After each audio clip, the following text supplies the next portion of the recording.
Bonjour tout le monde, nous voici pour une nouvelle vidéo point lecture. Donc je suis habillée pareil que pour le bilan du mois parce que je la tourne juste après.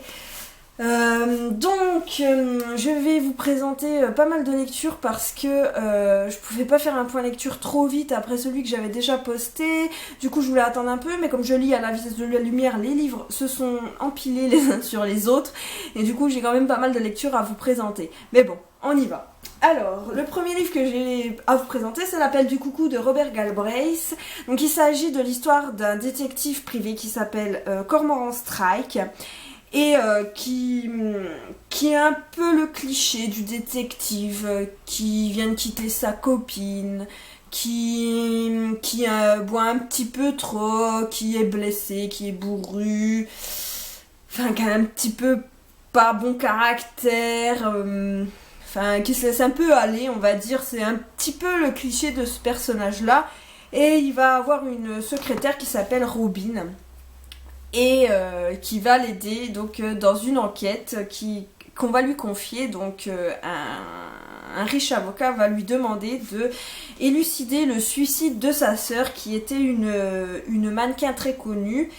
Et le frère trouve que elle n'a pas pu se suicider, il y a des détails qui clochent et lui il veut savoir le fin mot de l'affaire, donc il veut que Strike rouvre l'enquête et donc Strike va se retrouver sur cette enquête là.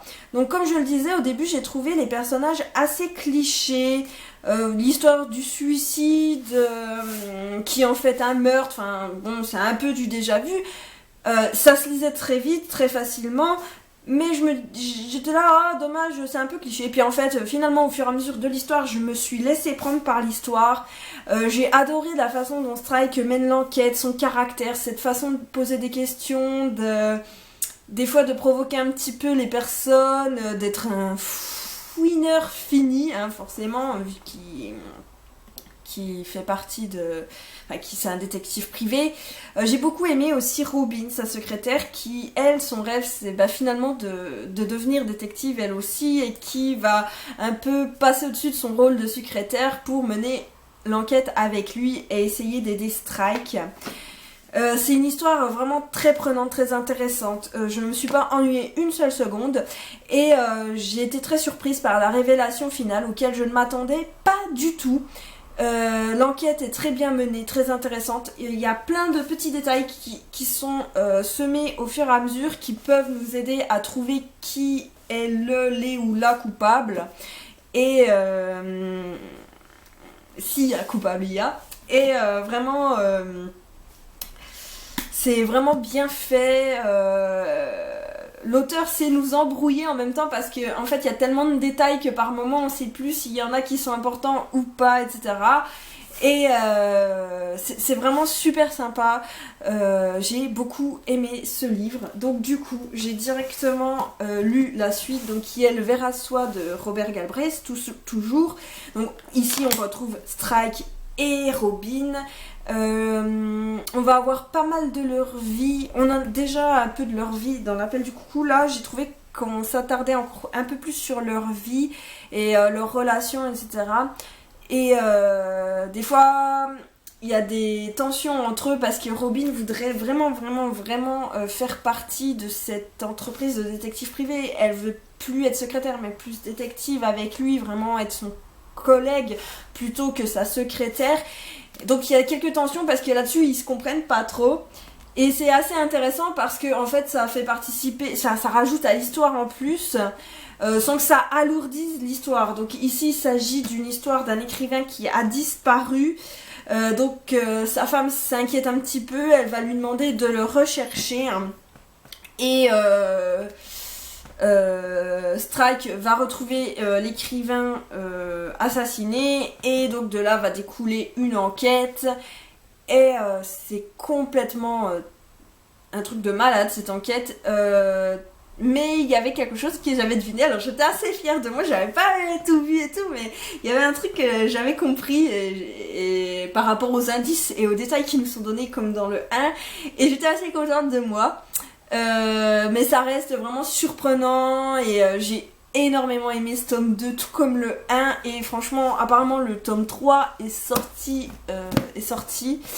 Et j'ai vraiment hâte qu'ils le traduisent. Et en plus moi le problème c'est que je les prends chez France Loisirs. Donc il va falloir, je pense que j'attends non seulement qu'ils sortent mais ensuite qu'ils sortent chez France Loisirs. Donc j'espère que ça se fera assez vite.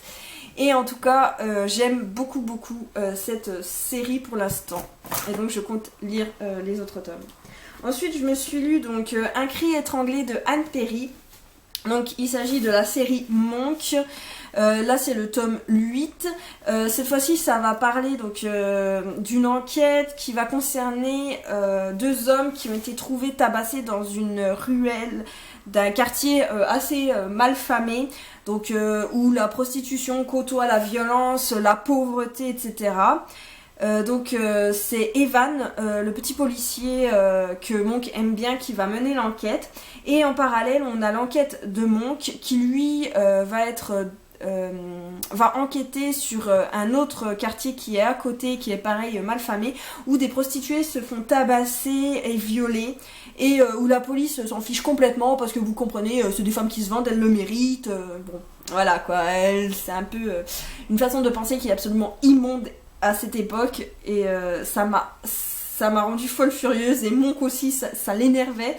Donc du coup c'est pour ça, pour défendre ces femmes qui méritent d'être défendues même si elles se prostituent, Monk va mener l'enquête, et bien sûr on va se rendre compte que les 2 enquêtes sont liées. Monk va recevoir l'aide d'Esther aussi dans ce tome, parce que elle va être au chevet d'une des victimes qui ont été retrouvées dans la ruelle, etc. Une victime auquel je me suis vraiment attachée. Rhys est un personnage que j'ai trouvé vraiment attachant. Il n'arrive plus à parler parce qu'il a subi un choc traumatique. Et c'était un personnage, je sais pas, qui s'exprimait par le visage, du coup, par ses gestes. Et le peu qu'on apprend de lui, sa passion pour la lecture et tout, et pour les autres pays étrangers et tout, ça m'a vraiment énormément plu. Et voilà, donc c'était... vraiment un personnage attachant. L'enquête était super bien, même si en fait moi j'avais deviné à peu près ce qui se passait. Bon, pas tout, hein. Il y avait les coupables, tout ça. Il y en avait un, j'en étais sûre, je le trouvais trop chelou, mais d'autres j'ai pas su. Bref, voilà, donc c'est quand même un livre qui m'a énormément plu. Comme d'habitude, j'aime énormément la relation de Monk et de Esther. Ici, on a aussi la relation de Esther et de Oliver qui est montrée, mais en fait, Esther hésite quand même pas mal. Elle aime beaucoup Oliver, mais on sent sa préférence pour Monk, etc. Et enfin voilà, c'était hyper intéressant, comme d'habitude. Du coup, j'ai pas pu m'en empêcher, j'ai lu directement la suite, donc qui est Mariage impossible de Anne Perry. Donc là, cette fois-ci, c'est le tome 9. On retrouve Monk, Esther et Oliver. Cette fois-ci, au sujet de Killian Melvin, que j'ai adoré aussi, qui s'est retrouvé piégé dans un mariage qu'il ne voulait pas, et il va pas vouloir se marier parce qu'il a jamais demandé à se marier. C'est la famille qui s'est imaginé qu'il voulait. Et du coup, comme il va dire non, bah je veux pas me marier, il y a rupture de promesse selon la famille, parce que lui il a jamais demandé à se marier. Et du coup il va se retrouver au tribunal défendu par Oliver. Et dans ce tome-là, oh là là, ce que c'est énervant comment les femmes sont traitées. Enfin, genre les femmes elles sont juste bonnes à faire la popote dans la maison, puis à lire, et puis à être fragiles, et enfin des femmes qui veulent étudier, qui veulent vivre leur vie, enfin, qui ont des talents. Bah là, là, il y a une autre histoire. En fait, il y a l'histoire d'une femme dont le mari est revenu de la guerre et qui est défiguré et tout. Et en fait, le frère de ce mari, il n'arrête pas de faire la pauvre petite, il faut lui éviter de connaître ce qui s'est passé à la guerre et tout, faut la protéger. Et en fait, il faut faire l'inverse, quoi. Il faut qu'elle sache exactement ce qui s'est passé afin de pouvoir aider son mari à se remettre, quoi. Enfin, afin de le comprendre, etc. Et l'autre, il est là, pauvre petite chose fragile, c'est bon, quoi.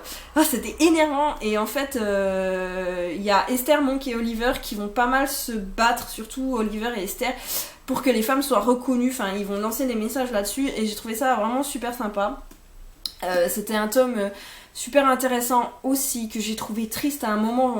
J'ai cru que j'allais fondre en larmes, vraiment tellement c'était triste. Et la fin par contre m'a fait jubiler. Donc voilà, et toujours j'aime la relation Monk-Esther, etc. Parce que vraiment c'est une relation qui est trop doudou. Et je suis trop contente de continuer cette série. Après, j'ai enfin découvert l'énigme des blancs manteaux de Jean-François Parot, donc un livre qui mourait dans ma palle depuis pas mal de temps, alors qu'on me l'avait recommandé il y a 3 ans, je crois, 4 ans, enfin il y a pas mal de temps, et que j'avais acheté quasiment tout de suite, et en fait je l'ai jamais lu. J'ai beaucoup aimé, donc on va avoir affaire à l'histoire de Nicolas Le Floch qui est clerc de notaire, il me semble, et qui va être envoyé à Paris par son oncle qui veut le séparer de sa fille parce que il veut pas que Nicolas sorte avec sa fille. Et enfin voilà, il veut pas que Nicolas ait une relation avec sa fille, du coup il va l'envoyer à Paris pour aider la police à une enquête, etc. Et du coup Nicolas, un peu dégoûté, mais bon voilà, il va être formé à être policier, on va dire, et il va se retrouver une année plus tard à faire une enquête sur la disparition d'un homme de police qui l'hébergeait. Donc du coup on a toute l'histoire un petit peu de Nicolas, de comment il s'est retrouvé là, etc. C'est assez intéressant, mais c'est vrai que bon, on a hâte de rentrer dans l'action, donc une fois qu'on est dans l'action c'est bien, mais ça prend un petit peu de temps quand même. Nicolas est un personnage que j'ai bien aimé. Je le trouve un petit peu naïf, enfantin, etc. Parce qu'il vient juste de rentrer dans ce monde, il est encore très jeune, donc il a encore beaucoup de choses à apprendre, mais il a beaucoup d'instinct, il sait poser les bonnes questions. Il fait des erreurs, mais il apprend de ses erreurs. C'est ça aussi qui est important. Et j'ai beaucoup aimé sa relation avec Bourdeau, donc, qui est un inspecteur de police et qui va l'aider dans son enquête. Ensuite, l'enquête, j'ai trouvé un petit peu embrouillée parce que on se retrouve face à plusieurs morts, disparitions, etc. Des fois, ça part un peu dans tous les sens. C'est intéressant parce que du coup on est un peu perdu et du coup on hésite sur les coupables, sur ce qui a pu se passer, etc. Mais en même temps je trouvais, ouais, c'est vrai que c'était un petit peu embrouillé. Mais voilà. Et alors ce que j'ai aimé aussi, c'est que l'auteur parle énormément de cuisine dans ce livre, ça m'a donné faim tout le long. Et à côté, il parle d'une description de torture, enfin 10 pages plus loin, il te fait une recette de cuisine, là tu salives, puis 10 pages plus loin, torture d'un gars, machin, comment ça s'est passé, avec description et tout, c'est assez gore quoi. Enfin bon, c'est vraiment très sympa quand même. Je pense évidemment lire la suite parce que j'ai bien aimé, et j'espère que la suite sera peut-être plus approfondie et plus sympa, et que l'enquête sera peut-être mieux maîtrisée, on verra. Voilà, donc j'ai hâte quand même de voir ce que ça va donner. Ensuite, j'ai lu Les mensonges de l'esprit de Frank Tallis. Donc c'est les carnets de Max Lieberman, le tome 3. Je pense qu'il faut les lire dans l'ordre, hein. C'est un peu comme la série Monk. On peut les lire dans le désordre, mais on va pas comprendre ce qui se passe avec les personnages principaux, et il vaut mieux donc les lire dans l'ordre. Donc là on retrouve Max Lieberman et son ami Oscar Reinhardt, qui est policier, qui va être mis sur une affaire dans une école militaire où un jeune homme est mort, mais apparemment il est mort de mort naturelle. Mais Reinhardt, il sent qu'il y a quelque chose qui cloche, et il veut absolument quand même mener l'enquête. Donc c'est une histoire avec un peu du harcèlement scolaire, c'est assez dur et triste ce qui se passe dans cette école. Moi ça m'a fait froid dans le dos. Il y a un personnage que j'ai détesté qui s'appelait Wolf, son nom de famille, et vraiment je l'ai haï pour tout ce qu'il faisait de mal, et j'aurais voulu qu'il s'en sorte pas comme il s'en sort, et j'aurais voulu que ça se passe presque un peu plus mal pour les personnages, même pour Lieberman, à cause de ce qu'il fait à un moment qui m'a énervé au possible.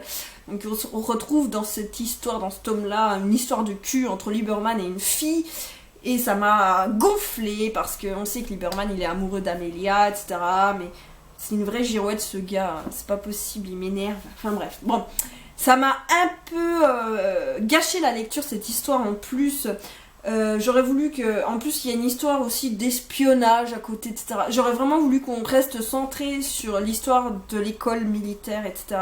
Parce que ça c'était vraiment intéressant, que c'était surprenant, l'enquête était vraiment bien menée, etc. En plus compliqué parce que les personnages veulent pas forcément coopérer.